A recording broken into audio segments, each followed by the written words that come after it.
What's going on, guys? Welcome to the video. Well, Boris Johnson has responded to the Supreme Court's ruling against his 5-week prorogation. While he respects the court's decision, he is not happy with it and refuses to apologise. It's great. Let's see what he had to say.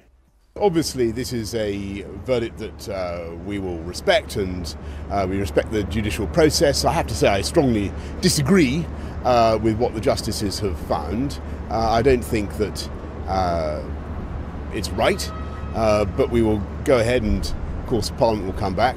I do think there's a good case for getting on with a Queen's speech anyway, and we'll do that.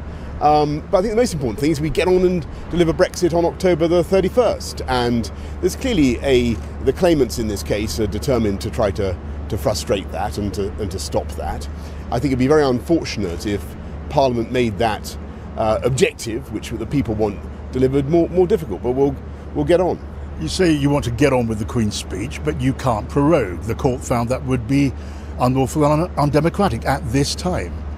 Well, I'm not certain that the justices did say that.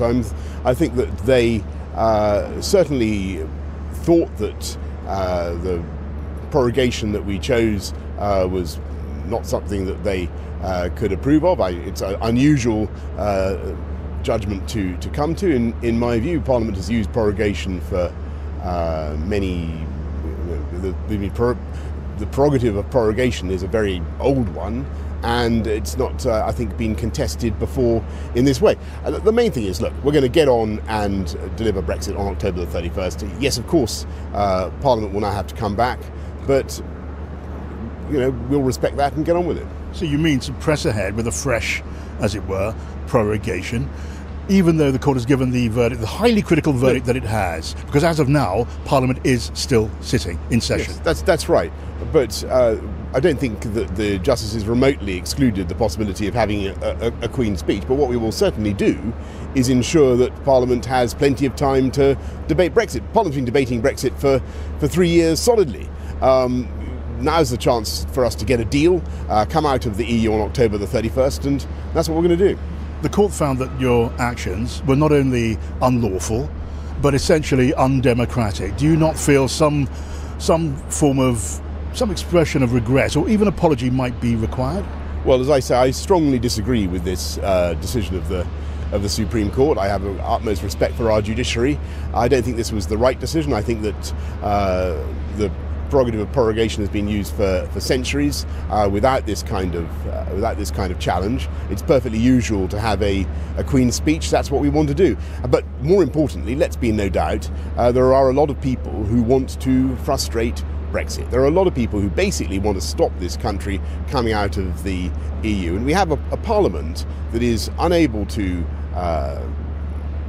be prorogued, is unable to, doesn't want to have an election, and I think it's time we took things forward. You say you won't extend Brexit, but how do you avoid doing that now? You've run out of options. Well, on the contrary, the law, as the law currently stands, the UK leaves the EU on October the 31st, come what may. But the interesting thing, the exciting thing for us now is to get a good deal, and that's what we're working on. And look, I'll be honest with you, John, it's not made much easier by this kind of stuff in Parliament or in the courts. Obviously, getting a deal is not made much easier against this background, but we're going to get on and do it. Okay, just finally, you say as the law stands, we leave on October the 31st. That's not true, is it? As the law stands, we cannot leave with no deal on October the 31st without the permission of Parliament. As the law stands, we leave on October the 31st, and I'm very hopeful that we will get a deal. And I think what the people of the country want is to see parliamentarians coming together, working on in the national interest to get this thing done, and that's what we're going to do. Prime Minister, thank you. Thank you.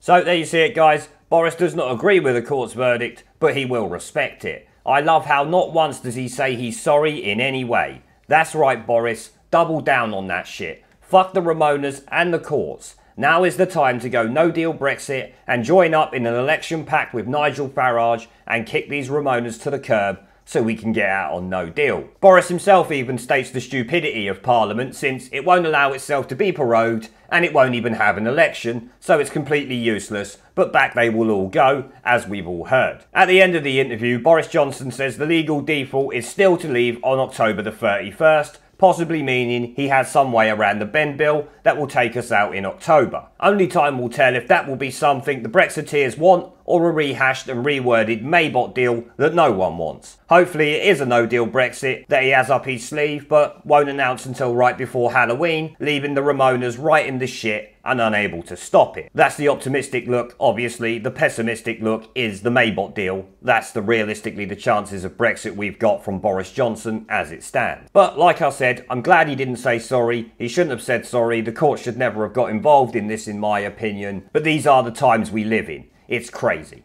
Well, I'm going to end the video there, guys. I want to thank the channel's PayPal, Patreon and Subscribe Star members for supporting the channel, along with everyone who watches my videos. Let me know what you guys think down in the comment section below. Leave a like, subscribe with the notification bell and share this video as it helps the channel a lot. And I will see you all in the next one.